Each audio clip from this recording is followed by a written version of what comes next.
Hello everyone, Costume Teacher here, and I'm here today to read to you Chapter 9 of The World According to Humphrey.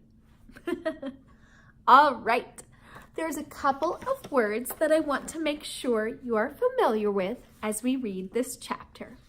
The first one is barbarian. Can you all say that?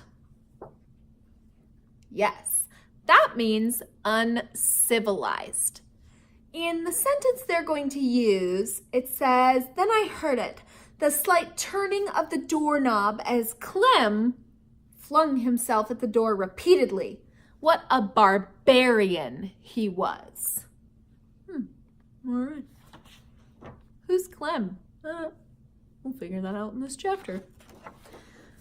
Then the other word is hypnotize. Can you all say that? That means to fascinate someone or to capture someone's attention. Bling, bling, bling. Do I have your attention? Do you hear that all day long, kids? Can I have your attention? Please pay attention. Attention, attention, attention.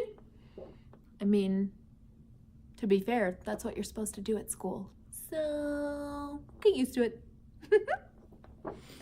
Anyhow, in the story, they are going to use it when they say Humphrey tried to hypnotize Clem by spinning on his wheel. Okay. So, if you are following along in the book, Chapter 9 starts on page 66. And if you are just going to enjoy reading along with this little hamster, then enjoy and be hypnotized by this read aloud. Well, maybe not all the way, but maybe just a little. All right, Chapter 9. The art of self-defense. Okay, I was having a great week, no doubt about it. Not only did I get the blue ribbon on Wednesday, but on Thursday, the class got a long letter from Miss Mac. She included a picture of her standing by a waterfall next to some very strange looking creatures. They looked like hairy pigs or raccoony dogs.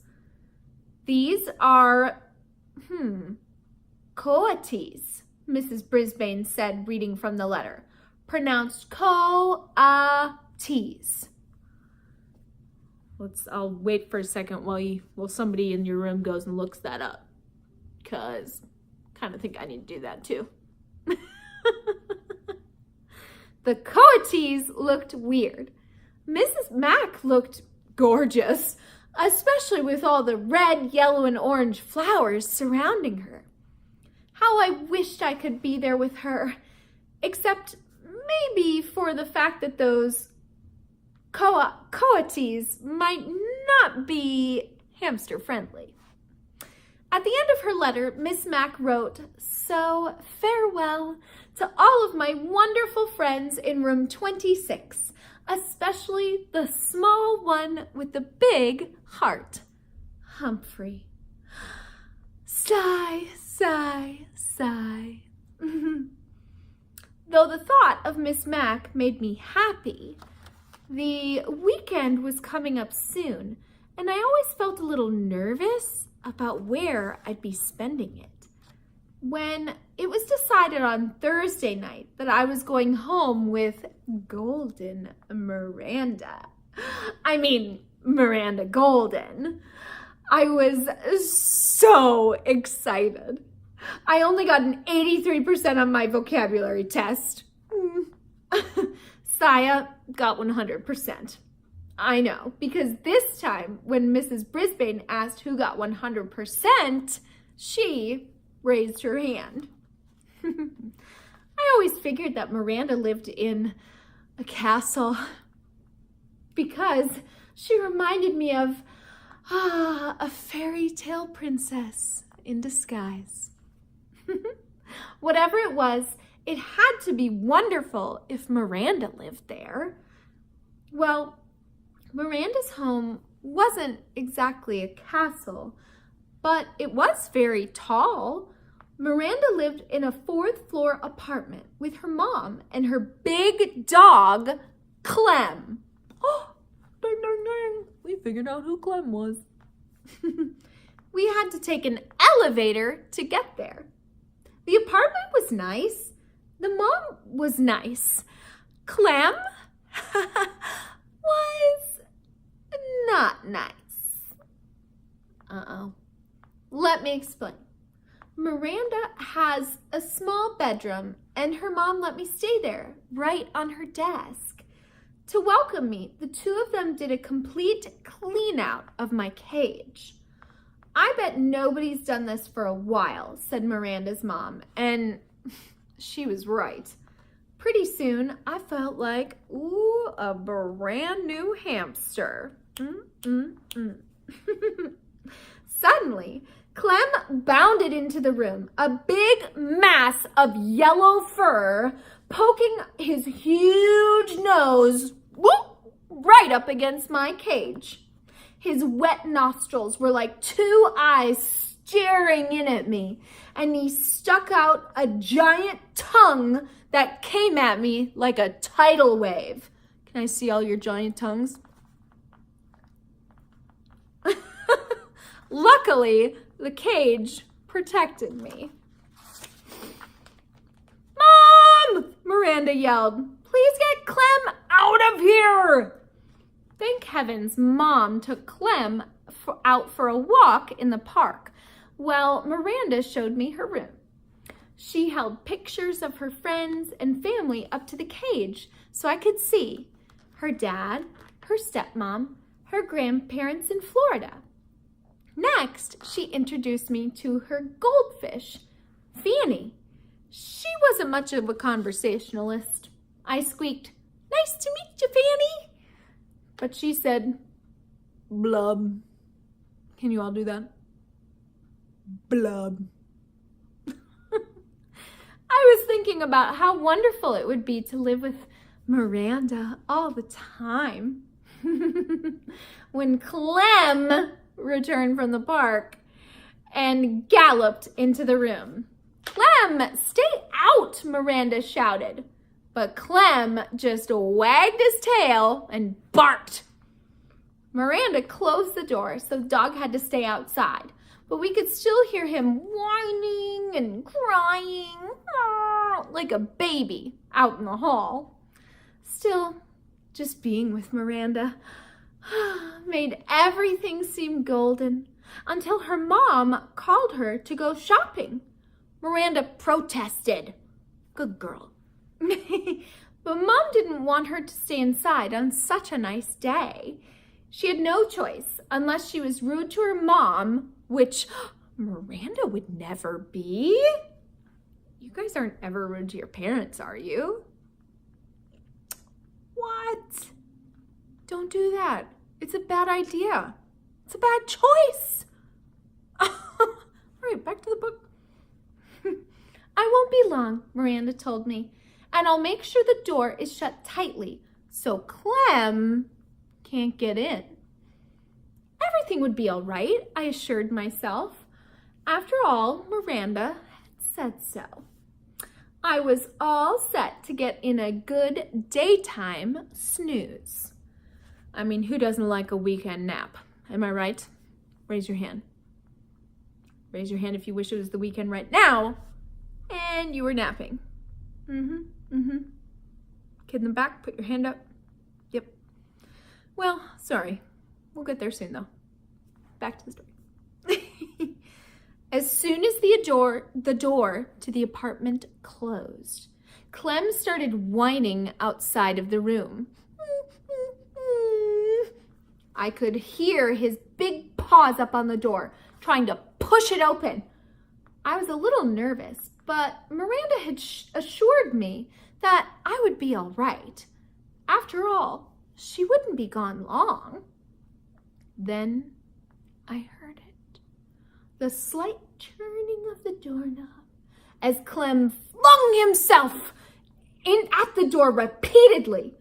What a barbarian he was! Ding, ding, ding, vocabulary word.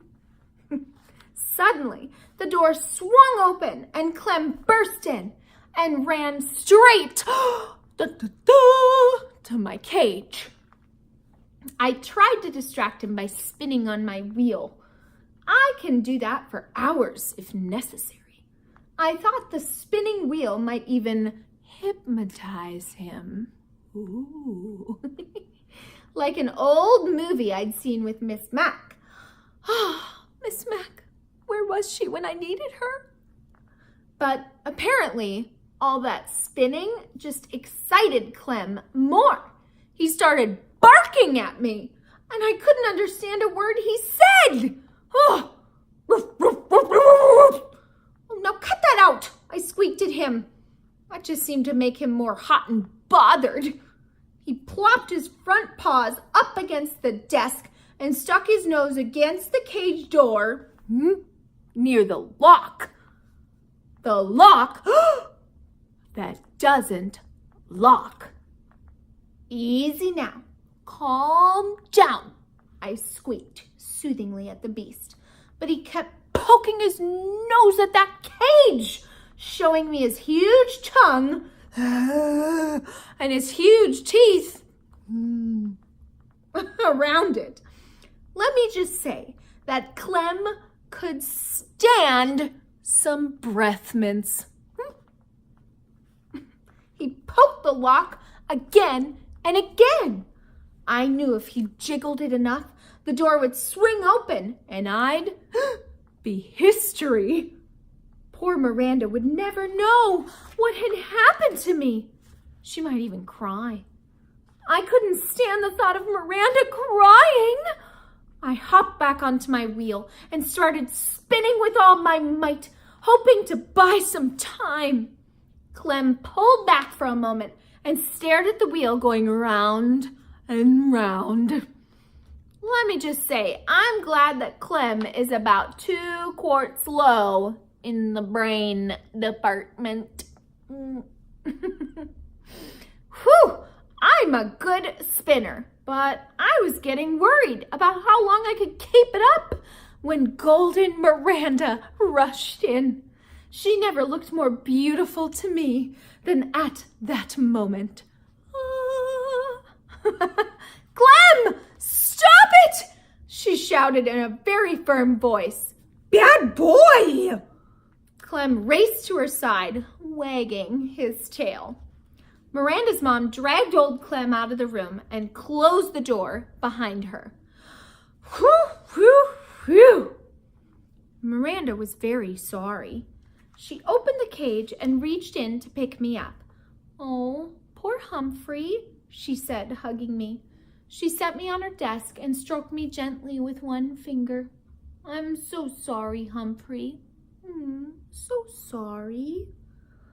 Oh, I didn't know what felt better, the petting or Miranda's soothing words. Miranda felt so terrible about what had happened, she let me play with her on her desk. She lined up books all along the edges so I wouldn't fall off. Then she let me wander around and see the sights. A desktop is a very interesting place in case you've never explored one. Miranda's desktop had a big cup with hearts all over it. The cup was filled with pencils. Pencils smell so sweet. She had a round silvery container of paper clips and a square purple container of rubber bands. She had lots of paper in a pink box. And she had a great, big, fat dictionary. I could really use one of those. I wonder if they make doll-sized dictionaries you can hide behind a hamster's mirror.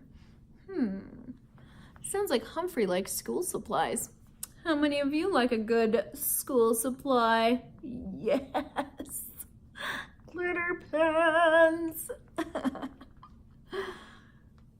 Miranda giggled as she watched me check things out. When I tried to climb into the paperclip box, She stopped me with her finger. No, Humphrey. Those would hurt you.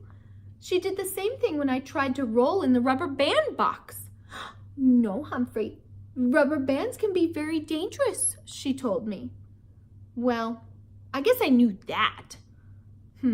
Hadn't Garth shot a rubber band at AJ last week and almost got sent to Principal Morales' office? Hadn't AJ held his arm and said, "Ow!" when the rubber band hit him? Again, this Garth kid. Come on, dude. Anyway, I really enjoyed my time on the desk until I heard Clem barking. Then I made a beeline for home. Oh, Humphrey, I won't let Clem hurt you. Honest. Miranda assured me as she gently helped me back into my cage. I believed her. I really did. But when it was bedtime and Miranda's mom came into the room to say goodnight, she had some words that sent a chill up my spine. Ooh. Don't forget, we're going to the Nicholson's house tomorrow night. Miranda protested. I hate to leave Humphrey. Clem gives him such a hard time. We'll lock the door this time, honey. He'll be okay, her mom said. And tonight, Clem will be in my room. After her mother left, Miranda assured me that Clem loves to sleep in Mom's room. But if anything happens and you get scared, just give me a squeak, she told me. Don't worry, I will, I assured her. I didn't sleep that night. For one thing, the stars on Miranda's ceiling glow in the dark, and they're so beautiful, I couldn't take my eyes off of them. For another thing, well, I'm nocturnal. But mainly I didn't sleep because I was worried about Clem. After my experience that afternoon, I believed that no lock could hold him back. And how could a little hamster fight back? What weapon would I have against a big, hairy, bad-breathed, small-brained creature? What weapon indeed? I had, ding, an idea. Clem hadn't made a peep for hours, so I took a chance and quietly opened the lock that doesn't lock and dashed across the desktop to pick my weapon, just in case of another encounter with Clem. Then I scampered back to the cage with it and quietly closed the door. I hid my weapon behind my mirror, next to the notebook, where no one could find it.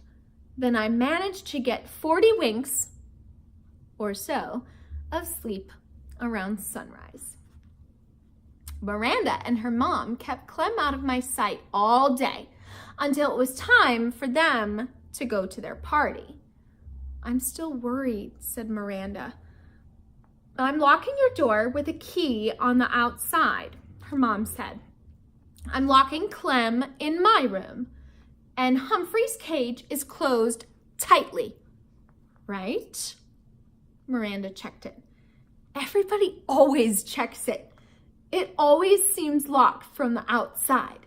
It even makes a clicking sound. But from the inside, believe me, it's a piece of cake to open. Miranda seemed satisfied with the arrangement, but I wasn't. So I remained on high alert until all that afternoon and evening. And here's what happened. And everyone say, dun, dun, dun. After Miranda and her mom left, Clem barked for a while. Then I heard jiggling and joggling for about an hour.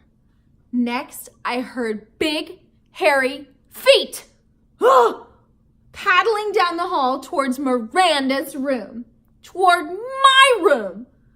I sucked in my breath and waited.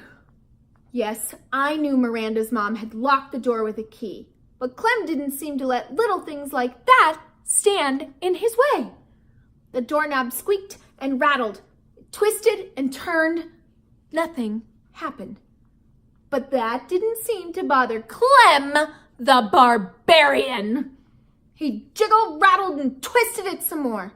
When he got tired of that, he threw his whole body at the door.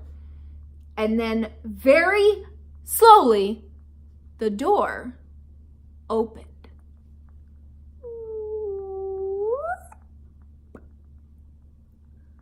Clem actually seemed surprised, but I wasn't.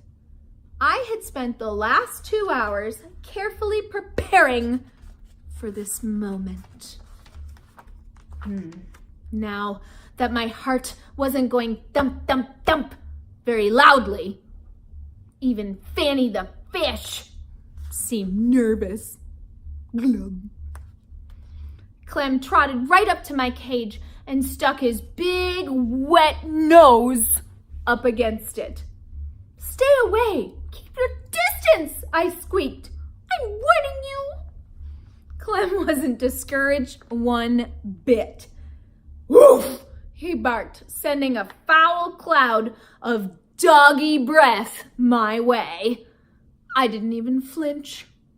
He barked a few more times and then began poking his big nose against the cage door. I wonder if he actually knew the lock was broken. The time had arrived to put my plan into action. I was in grave danger and I had no choice. I would only have one chance at Clem because I only had one weapon. A rubber band. It had taken me a long time to get it hooked around the edge of my food dish. Now I carefully pulled it back as far as I could, aiming directly at those big doggy nostrils. "You asked for it, beast!" I squeaked. Then I let loose. The rubber band snapped and sailed through the air, hitting Clem, boop, squarely in the nose. He yelped like a baby and raced out of the room as if he'd seen a ghost. Ooh. Too bad I didn't still have my ghost costume. That would have been a nice touch. I guess Clem wasn't quite as dumb as I had thought, because he never even tried to come back in the room again. Of course, Miranda and her mom were really puzzled when they came home and found both bedrooms unlocked and Clem cowering under the living room sofa. "I don't get it," said Miranda. "Humphrey looks just fine. Maybe it was a burglar." But Miranda's mom checked the closets and drawers and nothing was missing. Now that's a mystery," said Miranda's mother after she searched the whole apartment. Miranda stared at me, shaking her head. "If only Humphrey could talk," she said. "But I can speak if you just listen," I told her. "I bet you'd have a lot to tell us," Miranda continued, not understanding my squeaks. "Yes, I do," I thought. "Enough to fill a book." Tip number 9. Hamsters do not enjoy contact with other animals. A cat or dog may eat a hamster, or at least do it bodily harm. From Guide to the Care and Feeding of Hamsters by Dr. Harvey H. Hammer. Well, so Humphrey survived his little stay with Golden Miranda and wonder who he will get to go home with next time. So, I hope you enjoyed chapter 9, and I hope you're having a wonderful week at school. I know this is a very exciting week at my school right now, and we have lots of spirit events going on. And maybe some of you are spending some time with our very own Humphrey. And if you're at another school, I hope you're having a wonderful week as well. And I will see you next time for chapter 10. Have a wonderful day, everyone, and I'll see you again very soon. Bye.